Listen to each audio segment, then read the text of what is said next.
BA प्रथम वर्ष हिंदी काव्य के तहत कल जो वीडियो हम अपलोड किए थे, इससे पहले जो वीडियो अपलोड किए थे, वह उसमें आदिकाल का परिचय देते हुए जैन साहित्य, रासो साहित्य, सिद्ध साहित्य, नाथ साहित्य, लौकिक साहित्य के परिचय देते हुए हमने बताया था कि विद्यापति, अमीर खुसरो, गोरखनाथ बीए प्रथम वर्ष के सिलेबस में पढ़ना है और उसके बारे में हमने जानकारी भी प्रदान कर रखी थी। भक्ति काल के संदर्भ में आज हम लोग चर्चा करेंगे।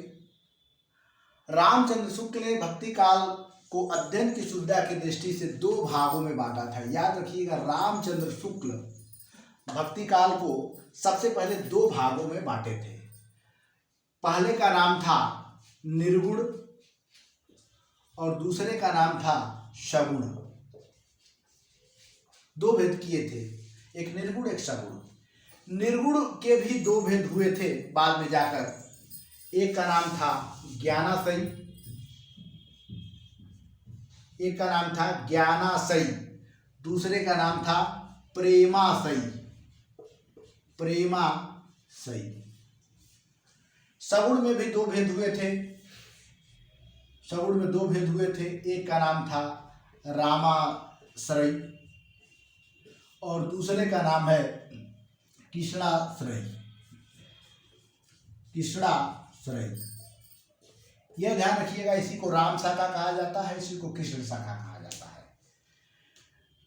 निर्गुण शाखा के अंतर्गत जो हम लोगों के सिलेबस में पढ़ना है, वैसे निर्गुण शाखा में कई कवि हैं। उन कवियों में हम लोग कबीर को ले सकते हैं, रैदास को ले सकते हैं, गुरु नानक को ले सकते हैं, दादू दयाल को ले सकते हैं। लेकिन जो हमारे सिलेबस में पढ़ना है वह एक प्रमुख कवि हैं, उनका नाम है कबीर दास। कबीर दास, ध्यान रखिएगा, कबीर दास। उसी तरह प्रेमाशयी शाखा में कुतवन के हम लोग नाम ले सकते हैं, असाहित का नाम ले सकते हैं, ईश्वर दास का नाम ले सकते हैं। लेकिन हम लोग जिस महत्वपूर्ण कवि को पढ़ना है उनका नाम है मलिक मोहम्मद जायसी। मलिक मोहम्मद जायसी, याद रखिएगा, मलिक मोहम्मद जायसी। इसी तरह रामाशयी शाखा में तुलसीदास हैं, अग्रदास हैं, रामानंद हैं, प्राणचंद्र चौहान हैं, हृदय राम हैं। लेकिन जिस रामाशयी के प्रमुख अगर भक्त या कवि की चर्चा करें उनका नाम है तुलसीदास। याद रखिएगा, तुलसीदास। ये रामाशयी शाखा के कवि हैं जिसको हमको सिलेबस में पढ़ना है। उसके बाद कृष्णाशयी शाखा में सूरदास का नाम आता है, कुंभन दास का नाम आता है, परमानंद दास का नाम आता है, नंद दास का नाम आता है, चतुर्भुज दास का नाम आता है, श्री स्वामी, गोविंद स्वामी, वल्लभाचार्य, ये सब कृष्ण भक्ति शाखा के कवि हैं। लेकिन जिस महत्वपूर्ण कवि की हमको चर्चा करना है, जिसके बारे में हमें पढ़ना है, उसका नाम है सूरदास।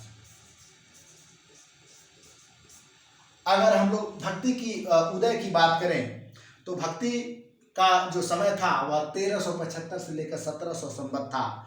उस समय जो धर्म का विकृत रूप जो हम लोग इससे पढ़ चुके थे, नाथ साहित्य, सिद्ध साहित्य, उसका भी प्रभाव आने वाले कवियों पर पड़ा।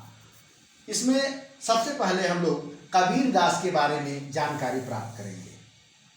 तो कबीर दास के बारे में जानकारी प्राप्त करने के लिए सबसे पहले हम लोग ये जानेंगे कि कबीर दास का जो जन्म है वो भी निश्चित नहीं है।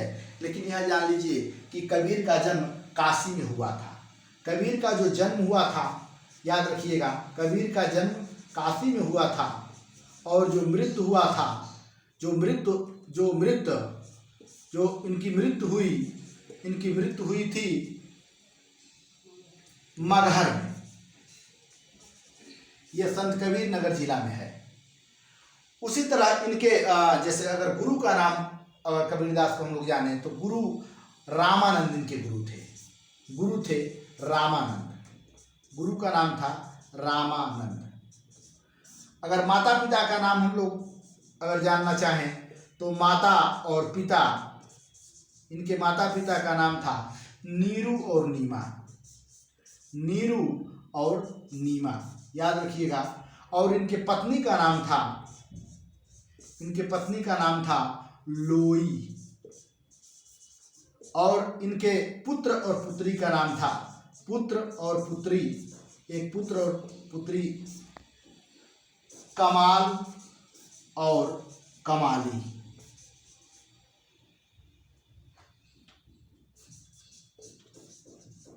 याद रखिएगा, कमाल और कमाली, यह इनका जैसे व्यक्तिगत परिचय था। अब इनका साहित्यिक परिचय के विषय में हम लोग अगर जानकारी करें तो साहित्यिक परिचय में, कबीरदास के साहित्यिक परिचय में एक ही इनका जो विशेष रूप से ग्रंथ है जिसका नाम है बीजक। याद रखिएगा, बीजक इनका जो है कि प्रमुख रचना का नाम है बीजक। और बीजक के 3 भाग हैं। याद रखिएगा, बीजक के कितने भाग हैं? 3 भाग हैं। एक का नाम है साखी, दूसरे का नाम है सबद, तीसरे का नाम है रामायणी।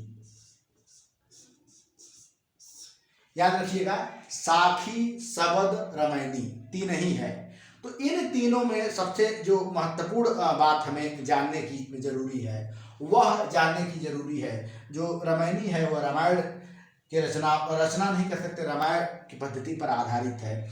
और जो साखी है उसका साक्षी शब्द से इसका निर्माण हुआ है, साक्षी शब्द से। याद रखिएगा, साक्षी शब्द, क्योंकि कबीर जो आंखों देखे थे उसी का वर्णन करते हैं, इसीलिए कबीर के रचनाओं में एक समाज सुधार, एक भक्त, दोनों एक साथ हमारे सामने आते हैं। वो भक्त भी है, समाज सुधारक भी हैं। और इसलिए कबीर उस समय हिंदू और मुसलमानों में जो अवांडर, अंधविश्वास, रूढ़िवादिता था उस पर वो करारी चोट करते हैं और अपने साक्षी यानी दोहे के माध्यम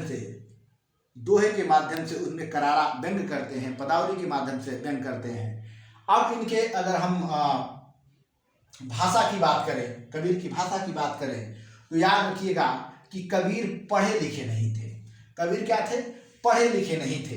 कबीर पढ़े लिखे नहीं थे, इसलिए इनकी भाषा स्पष्ट रूप से जैसे परिनिष्ठित और साहित्यिक नहीं कही जा सकती है। इनके भाषा के संदर्भ में बहुत ही विवाद है और इनके भाषा के संदर्भ में कई विद्वानों का कई तरह का मत है।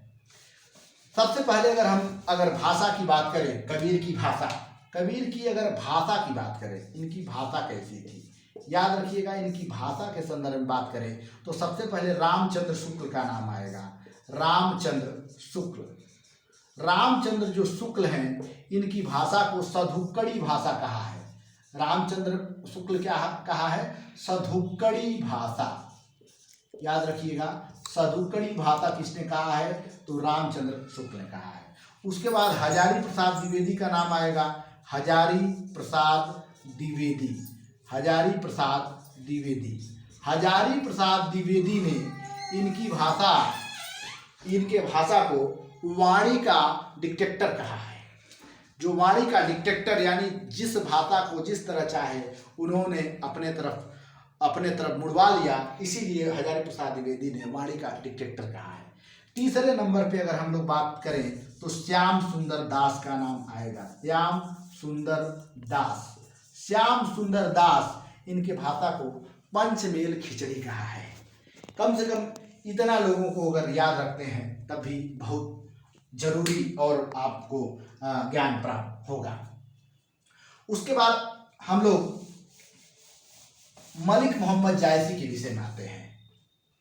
मलिक मोहम्मद जायसी प्रेमाशयी शाखा के कवियों में महत्वपूर्ण कवि थे और मलिक मोहम्मद जायसी के जन्म के बारे में कुछ निश्चित नहीं है। इनका जन्म जायस नगर में हुआ था। इनका जन्म जो है कि जायस नगर में जन्म हुआ था और मृत्यु अमेठी में हुई थी। 2 बातें कम से कम जान ले, जो जन्म है वह क्या है? जायस नगर, और मृत्यु कहाँ हुई है? जो मृत्यु हुई है यह अमेठी में हुई है। अमेठी, इतना ध्यान दीजिएगा, जन्म जायस नगर और मृत्यु अमेठी में हुई है। 1492 और 1542 दोनों नोट करने की जरूरत है। इनके अगर अगर इनके गुरु का नाम अगर लिख लें तो गुरु का नाम सैयद अशरफ इनके गुरु का नाम था। सैयद अशरफ, सैयद अशरफ इनके गुरु का नाम है। और इनकी रचनाओं की अगर चर्चा करें, मलिक मोहम्मद जायसी की रचनाओं की अगर चर्चा करें तो मलिक मोहम्मद जायसी की रचनाओं की चर्चा करें तो मलिक मोहम्मद जायसी की जो प्रमुख रचना है वह है पद्मावत। पद्मावत, पद्मावत के बाद एक और रचना है अखरावट। अखरावट, उसके बाद और रचना है आखिरी कलाम। आखिरी कलाम, उसके बाद मसलनामा है, कहरनामा है।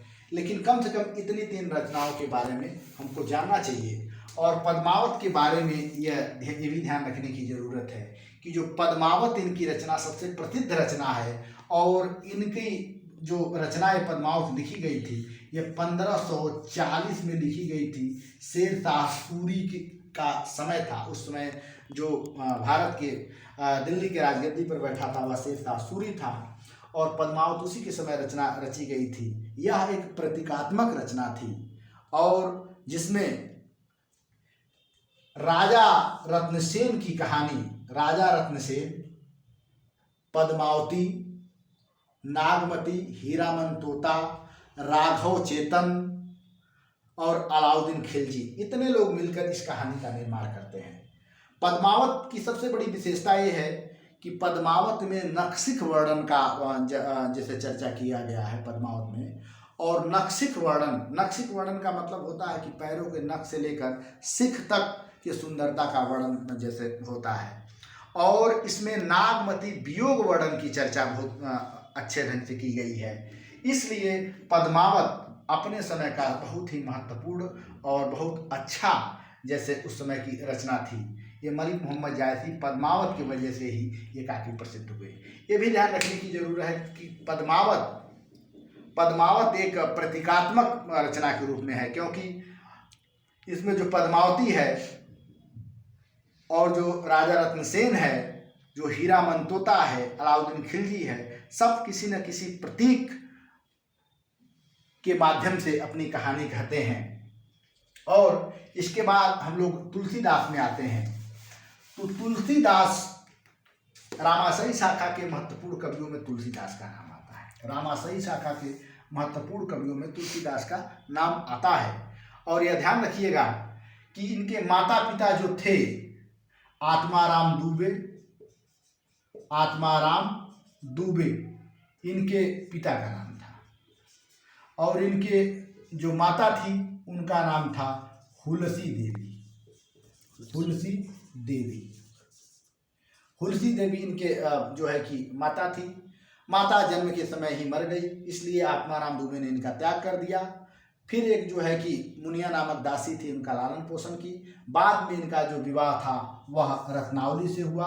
तो इस तरह इनके पत्नी का नाम था रत्नावली।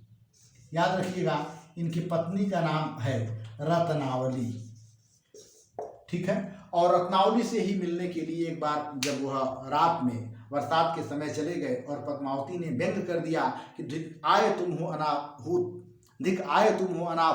खो दिया तुमने धर्म सपूत, जिस ओर बिके हो बिना दाम, वो और नहीं कुछ हार चाम। और ऐसा व्यंग लगा कि तुलसीदास पूर्ण रूप से भक्त हो गए और फिर वह सांसारिक मोह माया से छोड़कर यह पूरा जो शरीर था राम के नाम कर दिए। और इनकी प्रमुख रचनाओं की अगर चर्चा करें तो इनकी प्रमुख रचनाओं की अगर चर्चा करें हम लोग तो सबसे पहले है रामचरितमानस।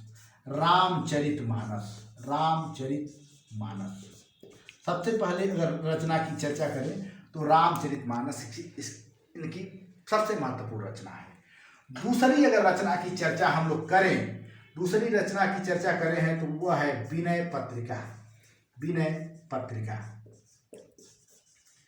अगर तीसरी रचना की चर्चा करें तो कृष्ण गीतावली। याद रखिएगा, कृष्ण गीतावली कई बार कई कंपटीशन में पूछा गया है, कृष्ण गीतावली। फिर उसके बाद रचना की अगर चर्चा करें तो उसके बाद है कवितावली। कवितावली।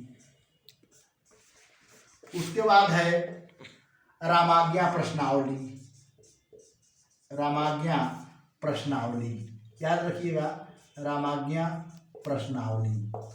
फिर है हनुमान बाहुक, हनुमान बाहुक, हनुमान बाहुक। उसके बाद है राम लला नहछू, राम लला नहछू, राम लला नहछू। इतनी रचनाएं हैं, कम से कम इतनी रचनाएं। अब इसमें दो रचनाएं बड़े महत्वपूर्ण है। वैसे तो सब इनकी रचनाएं महत्वपूर्ण है, लेकिन एक एक अगर रचनाओं की चर्चा करें तो सबसे पहले हम लोग रामचरितमानस की चर्चा करते हैं। तो रामचरितमानस में याद रखिएगा 7 कांड हैं। कितने कांड हैं? 7 कांड हैं। याद रखिएगा, रामचरितमानस में 7 कांड हैं। इसकी भाषा किस भाषा का प्रयोग किया गया है? अवधी भाषा का प्रयोग किया गया है, अवधी भाषा का प्रयोग किया गया है, या बोली अवधी भाषा का प्रयोग इसमें किया गया है। एक बात और महत्वपूर्ण बात ध्यान देने की जरूरत है कि दोहा और चौपाई शैली में लिखी गई है। दोहा और चौपाई शैली, दोहा और चौपाई, यही दोनों छंदों का प्रयोग हुआ, केवल दोहा और चौपाई का इसमें प्रयोग हुआ है। तो 7 कांड है, अवधी भाषा में लिखित है, और उसके बाद दोहा चौपाई इसकी मुख्य छंद है। ये भी ध्यान रखिएगा कि सबसे जो इसमें अगर हम लोग क्रम से अगर चर्चा करें इस रामचरितमानस के कांड की, तो सबसे पहले अयोध्या कांड आएगा, अयोध्या कांड। उसके बाद सबसे पहले बालक कांड आएगा, उसके बाद अयोध्या कांड आएगा। और अयोध्या कांड को ही हृदय कांड कहा जाता है, क्योंकि अयोध्या कांड में ही चित्रकूट प्रसंग है। उसके बाद जो सबसे पहले बालकांड आया, फिर अयोध्या कांड आया, फिर उसके बाद अरण्य कांड आया, फिर किष्किंधा कांड आया, फिर सुंदर कांड आया, फिर लंका कांड आया, फिर उत्तर कांड आया। तो ध्यान रखिएगा कि अयोध्या कांड को हृदय कांड और उत्तर कांड को ज्ञान कांड कहा जाता है। और इतनी बातें ये भी ध्यान रखिएगा कि 7 कांड हैं, 7 कांड में सबसे बड़ा कांड अयोध्या कांड ही है। उसके बाद ये भी ध्यान रखिएगा दोहा और चौपाई शैली में लिखा गया है, और ये अवधी भाषा का प्रयोग किया गया है। उसके बाद ये जो विनय पत्रिका है, ये ध्यान रखिएगा, विनय पत्रिका, विनय पत्रिका की जो भाषा है वो ब्रज भाषा है। ध्यान रखिएगा किस भाषा में विनय पत्रिका लिखा गया है? तो ब्रज भाषा में लिखा गया है। यह जो कृष्ण गीतावली है, यह जो कृष्ण गीतावली है, ध्यान रखिएगा मित्रों, यह जो कृष्ण गीतावली है, जब वृंदावन में तुलसीदास जब सूरदास से मिले थे, तो उनके भाव और कृष्ण की सौंदर्यता का जो वर्णन और वात्सल्य वर्णन की चर्चा सुनकर इन्होंने राम के भी वात्सल्य वर्णन की चर्चा उसी तरह किया जैसे सूरदास ने किया। तो सूरदास से प्रभावित होने के बाद इन्होंने कृष्ण गीतावली लिखा। ध्यान रखिएगा, ये जो रामाज्ञा प्रश्नावली है, रामाज्ञा प्रश्नावली अपने मित्र गंगा भट्ट से मिलते हैं, तो ये ज्योतिष संबंधी ग्रंथ है, क्योंकि गंगा भट्ट एक ज्योतिष थे और उन्हीं के मिलने के बाद रामाज्ञा प्रश्नावली लिखे थे। हनुमान बाहुक उस समय लिखे थे, हनुमान बाहुक जब लिखे थे, ध्यान रखिएगा, जब हनुमान बाहुक लिखे थे तो हनुमान बाहुक उस समय उनके हाथों में पीड़ा हो रही थी, उस समय हनुमान बाहुक लिखे थे। इसी तरह राम लला नहछू भी इनका अच्छा ग्रंथ है। तो तुलसीदास के 2 ग्रंथों के बारे में विशेष रूप से आप लोग ध्यान दीजिएगा। रामचरितमानस 7 कांड है, अवधी बोली या अवधी भाषा में लिखित है, दोहा चौपाई का प्रयोग किया गया है, विनय पत्रिका है, विनय पत्रिका ब्रज भाषा में लिखी गई है। इतनी बातें कम से कम तुलसीदास के बारे में आपको जानना चाहिए। और ये भी ध्यान देना चाहिए कि तुलसीदास रामचंद्र शुक्ल के सबसे प्रिय कवियों में इनका नाम आता है, और तुलसीदास को लोकनायक और समन्वयवादी कवि भी कहा जाता है। इसके बाद हम लोग आगे बढ़ते हैं, सीधे चलते हैं सूरदास के विषय में। तो याद रखिएगा, सूरदास की हम लोग अब इस सबसे महत्वपूर्ण कवि की हम लोग चर्चा करने जा रहे हैं, सूरदास। तो सूरदास के माता पिता के संदर्भ में कोई निश्चित चर्चा नहीं हुई है, लेकिन यह जान लीजिए कि सूरदास की जो 3 रचनाएं प्रसिद्ध हुई। एक सबसे पहले जिसका नाम था वह है सूरसागर, दूसरा नाम है सूरसरावली, सरावली। और एक रचना और है, वह है साहित्य लहरी। ये 3 रचनाएं हैं। यह मित्रों ध्यान देने की जरूरत है कि सूरदास ने ब्रज भाषा का प्रयोग किया। सूरदास ने ये जितनी भी रचनाएं लिखे हैं किस भाषा का प्रयोग किया है? ब्रज भाषा का प्रयोग किया है। याद रखिएगा मित्रों, तुलसीदास की जितनी भी रचना है सब ब्रज भाषा में लिखित है। और ये भी ध्यान देने की जरूरत है कि जो सूर सागर है इसी में भ्रमर गीत की चर्चा मिलती है। इसी में भ्रमर गीत की चर्चा मिलती है। और जो साहित्य लहरी है, साहित्य लहरी दृष्टिकूट पद है। और साहित्य लहरी में ये भी ध्यान रखने की जरूरत है कि साहित्य लहरी में ही सूरदास ने बताया है कि वह चंदबरदाई जो चंदबरदाई पृथ्वीराज रासो लिखे थे, वह चंदबरदाई के खानदान से ताल्लुक रखते हैं। ठीक है। उसके बाद सूर सरावली भी इनकी महत्वपूर्ण रचना है। यह सूर सागर में ही जो है कि भ्रमर गीत की चर्चा है।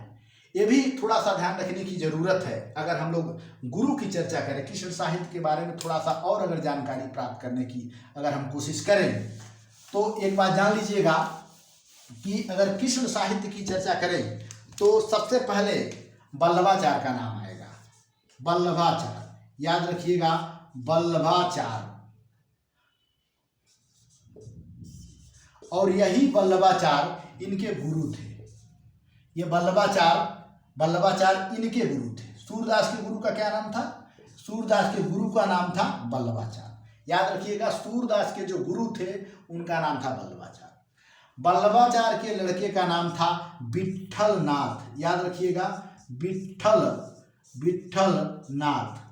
याद रखिएगा, विट्ठलनाथ। और इसी विट्ठलनाथ ने 1565 में, किसमें? 1565 में अष्टछाप की स्थापना की। याद रखिएगा, अष्टछाप की स्थापना की। किसने? यह विट्ठलनाथ ने अष्टछाप की स्थापना की। कितने? 1565 में। कहाँ किए?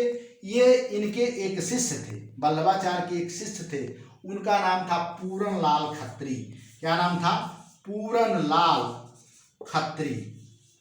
याद रखिएगा, इनका एक शिष्य था, वल्लभाचार्य का एक शिष्य था पूरनलाल खत्री। वही गोवर्धन पर्वत पे, किस पे? गोवर्धन पर्वत पर, याद रखिएगा, गोवर्धन पर्वत पर श्रीनाथ जी का मंदिर बनवाया था। कब? 1519 में बनवाया था। कहाँ बनवाया था? श्रीनाथ जी का मंदिर किस पे? गोवर्धन पर्वत पर। कब? 1519 में बनवाया था। और इसी मंदिर में भजन और कीर्तन करने के लिए विट्ठलनाथ ने अपने पिता यानी वल्लभाचार्य के 4 शिष्य कृष्णदास, परमानंद दास, कुम्भन दास और सूरदास को लेकर और अपने 4 कवि नंददास, चतुर्भुज दास, शीश स्वामी, गोविंद स्वामी, 8 कवियों को लेकर अष्टछाप की स्थापना की। और ये भी ध्यान रखने की जरूरत है, एक पीढ़ी और आपको हम ले चलते हैं। इसी विट्ठलनाथ का लड़का हुए बाद में, ये उनका नाम था गोकुलनाथ। याद रखिएगा, गोकुलनाथ। ये जो गोकुलनाथ थे, यही याद रखिएगा, वल्लभाचार्य का लड़का विट्ठलनाथ का लड़का गोकुलनाथ। और गोकुलनाथ की 2 रचनाएं जो बड़ी प्रसिद्ध हुई थी, एक थी 84,